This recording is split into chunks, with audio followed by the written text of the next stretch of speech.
Há 3 meses atrás, enquanto construía o planejamento de episódios para essa primeira temporada, pensei que seria uma excelente ideia fazer o terceiro episódio sobre o poder do agora. O que é muito cômico, porque nesse exato momento, 3 meses depois de ter cravado a minha sentença de qual seria o tema de hoje, enquanto escrevo essas palavras que você está ouvindo nesse exato momento, eu não poderia estar mais distante da ideia de viver o presente. Se tem um lugar que eu vivo nos últimos dias, é no futuro ou no passado. Mas quem sabe isso não me ajude a fazer um episódio um pouco mais cínico e, se tudo der certo, bem distante de um episódio que poderia ter sido escrito e gravado por um coach. O Poder do Agora, um episódio escrito, narrado e editado por Gustavo Cruz. Viver o presente é uma coisa de fato muito boa, mas também é uma missão mais complicada do que a lista de acrobacias que o Tom Cruise já realizou em seus filmes do Missão Impossível. As acrobacias mentais do nosso cotidiano são bem diferentes.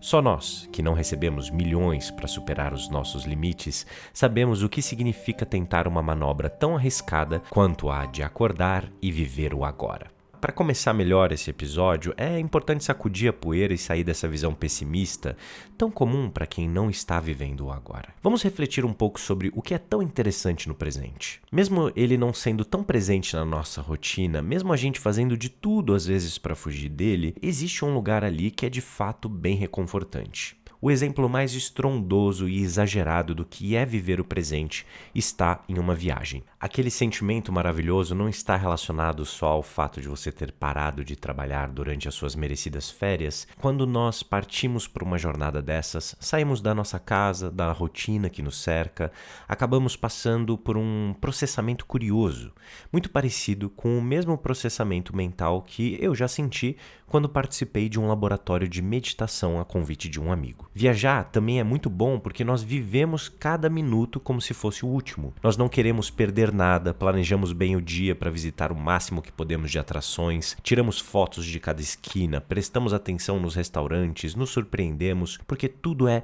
novo e tudo chama a nossa atenção para um único lugar, o agora.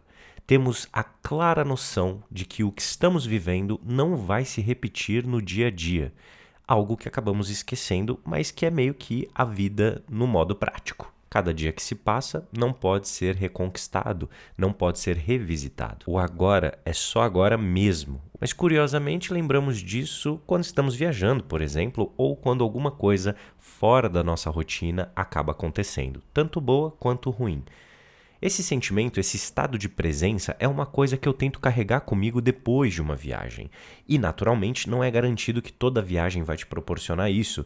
Depende do seu estado de espírito também. Durante o meu mochilão, eu batalhei com unhas e dentes contra a minha própria mente, que quando eu menos esperava, começava a produzir o seguinte raciocínio: isso aqui tá bom demais. Como será que vai ser a minha vida quando eu não estiver mais vivendo isso aqui? Pode parecer um pensamento inocente, mas ele tinha o mesmo potencial que o de uma bomba atômica psicológica, porque ele me tirava do presente, que de fato era extraordinário e não representava boa parte da vida que eu teria pela frente. E para completar, quando eu voltasse, eu acabaria ficando puto com o meu passado, porque eu não tinha vivido a viagem intensamente como eu poderia e deveria, pensando em como seria o futuro e logo criando um passado cheio de remorso. Viu como a coisa é complicada? Até quando viajamos, precisamos nos desligar de todas as preocupações mundanas.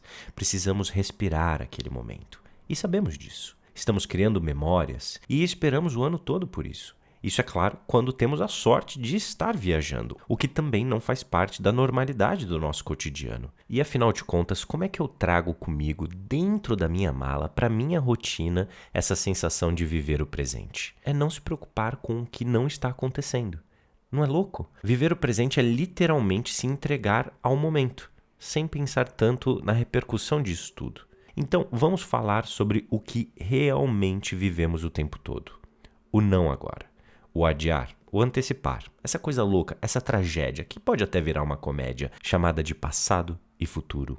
São eles que guiam boa parte da minha vida. É uma angústia constante de passar boa parte do meu tempo angustiado. Não importa o que eu faça, não importa quantos sonhos realize, todas as coisas boas acontecem no presente e eu passo muito pouco tempo nele. É uma insatisfação crônica, uma febre que não passa. Eu sou apaixonado e celebro boa parte da minha vida, só fico muito puto quando não estou participando muito dela. Justamente por estar tão preocupado com aquilo que eu não posso alterar e nem mesmo influenciar. E não é doido como nós passamos boa parte da nossa vida imaginando como as coisas podem ser melhores ou piores, ao invés de passar mais tempo aproveitando o que está acontecendo agora? Quantos dos problemas que você aborda no seu dia, de fato, existem? A ansiedade é essa coisa maravilhosa, essa onda que a gente pega mentalmente que mais se parece com um tsunami, prevendo todas as fragilidades das nossas intenções, dos nossos próximos passos, nos distanciando mais e mais de qualquer tipo de satisfação. Para minha sorte, eu sou cercado de pessoas que conseguem viver o agora. A minha companheira é uma pessoa que vive bastante no tempo presente. É uma pessoa grata por coisas como a cama quente para dormir, a água quente que cai do chuveiro, uma geladeira cheia de comida, família com saúde, amigos também. Todas as coisas que, ao serem comparadas com as minhas preocupações, fazem eu parecer o cara mais mesquinho do planeta Terra. E naturalmente eu aprendo com ela, passo a me forçar a ser grato por essas coisas que aparentemente são pequenas, mas que quando você para pensar são de fato privilégios. E além das pessoas especiais que me rodeiam, uma outra coisa que me ajuda a perceber o quão bobinha a minha cabeça pode ser são leituras de livros como Cosmos, do Carl Sagan. Eu nunca fui muito chegado em ciência quando novo, mas a cada ano que passa eu me interesso mais e mais assim por esses estudos.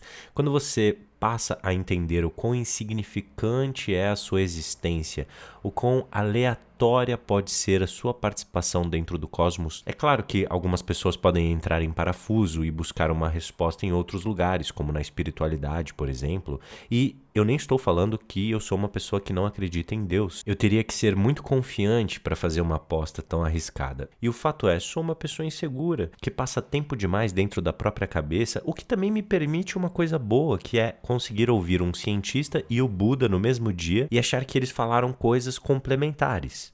Eu só evito, no fim das contas, o que acaba sendo muito dogmático, quando uma pessoa aponta para um assunto que a gente ainda não tem uma resposta concreta e fala, é isso aqui. A beleza da ciência nesse aspecto é que, depois que uma coisa é provada, ela ainda pode ser contestada. E se uma nova prova surgir, uma nova tese se apresenta e por aí vai. Afinal de contas, o universo está em expansão, gente. Independente se você acredita que existe um ser responsável pela nossa criação ou uma aleatoriedade da nossa existência, você ainda vai ter que fazer uma escolha. Não importa se você pensa que vai para o céu, o inferno ou para lugar nenhum depois que a vida passar. Isso está no futuro, e o que realmente importa é como você vive o agora. Afinal de contas, você está presente? Está cumprindo com os seus combinados? Está colaborando aonde? Para o mundo se transformar em um lugar pior ou melhor? Essas perguntas têm passado mais e mais pela minha cabeça e me aproximando um pouco mais da realidade como ela se apresenta. Eu fiz um experimento de fazer um chá e tomar esse chá sem fazer mais nada. Sem celular, TV, conversas com outras pessoas, nada disso era permitido. Só podia fazer o chá e tomá-lo. Existe uma legião de monges ao redor do mundo que levam essa prática como algo sagrado e zen. E eu posso falar por essa minha experiência limitada de uma tentativa que, de fato, é uma coisa especial. Agora, por que diabos eu só fiz isso uma vez se foi bom pra mim?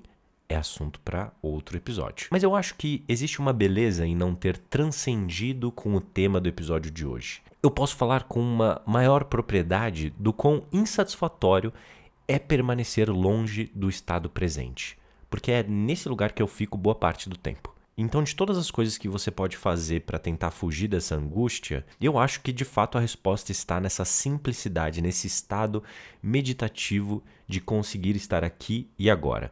É claro que chegar nesse lugar é muito difícil e permanecer nele, no fim das contas, é de fato o desafio. E parte desse ímã que nos conecta ao passado ou ao futuro está um pouco assim na nossa dificuldade em aceitar a nossa insignificância, independente das nossas crenças. E é por isso que eu adoro os comediantes sérios, porque eles se consideram inúteis. É claro que o ato de fazer outras pessoas rirem dentro dessa realidade absurda que nós vivemos é por si só uma revolução. Mas se o comediante acredita que ele é especial, ele vai acabar perdendo a graça. E a graça do palhaço está justamente nesse desprendimento, né? Se você pega dois palhaços clássicos, né, o Branco e o Augusto, essa dupla complementar é uma espécie de representação da nossa mente, né, das nossas intenções. Nós temos esse lado mais sério e nós temos esse lado mais desequilibrado, mais bobinho. O Branco é o sério. Quer ser levado a sério, conquistar, empreender nas suas próprias ideias. Ele vai mandar enquanto o Augusto vai obedecer. É aquele mais atrapalhado, desligado, mas que acaba indo na onda do Branco. E curiosamente, essa dinâmica do gordo e do magro, né, do Timão e Pumba e tantos outros, acaba sempre levando o Augusto a sair por cima, mesmo sendo bobo e não sabendo como ele chegou até ali. O que acaba sendo uma lição de vida, na minha opinião, que é, se você se leva muito a sério, você mora no passado, cheio de arrependimento, por que eu fiz aquilo, meu Deus do céu, por que eu disse aquela coisa? Ou então no futuro, nossa, eu não vou fazer isso agora porque senão vão pensar isso de mim. E você acaba travando, né? Você não faz as coisas acontecerem. Particularmente, eu sou uma pessoa que já me levei muito a sério durante muito tempo, mas eu tô nessa onda agora de me levar menos a sério, bem menos, na verdade, o máximo que eu puder. Quando a minha mãe escolheu o meu nome, ela achou que estava escolhendo o nome de um imperador romano. O meu nome completo é Gustavo Augusto Cruz. E hoje eu acho curioso como ela acabou colocando um nome muito melhor do que de um imperador. Ela me deu o nome de um palhaço, sendo que hoje é justamente a comédia, os palhaços, a ficção de forma geral, mas especialmente esse lado dela, que tem me ajudado a transitar pela vida e a me aceitar e viver o presente. Não só como ele é, mas com as contradições que ele apresenta.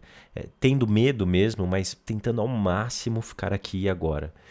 É claro que eu falho miseravelmente boa parte do tempo, mas pelo menos agora, nesse momento que eu tô gravando, eu tô sentindo esse conforto. Eu não sou um comediante, mas eu tenho tentado olhar para o mundo como um. Se a gente ficar se levando muito a sério, não vai viver o presente. Quanto mais livres a gente vai ficando dessas intenções, ambições e ideias de um futuro ou passado ideal, mais a gente consegue viver e descobrir quem nós somos de verdade. O que é meio mágico, né? É olhar para o futuro. Essa espécie de touro indomável que me confunde constantemente com um toureiro, e falar para ele esperar mais um pouco, porque nesse momento eu estou ocupado com o presente.